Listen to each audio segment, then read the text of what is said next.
In this video, I'll be showing you how to fix SSD not showing up on Windows 11 or 10. It's a very simple method, so if you find this video helpful, be sure to drop a like and subscribe.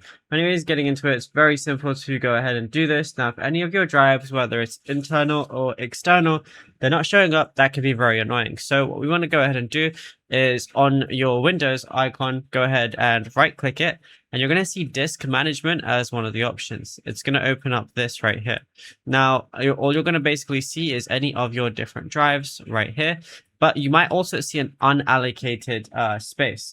If it's unallocated, that could be why it's not actually showing up in your list PC section within your file explorer as mine are right now.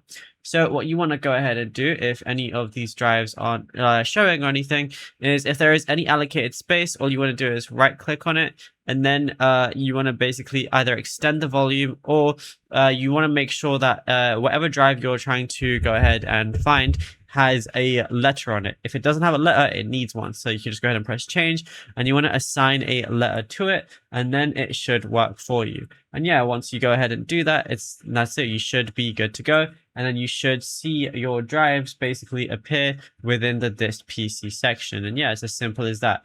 Now, if you found this video helpful, be sure to drop a like and subscribe. And also, be sure to check out all the other tutorials that we've been posting as well.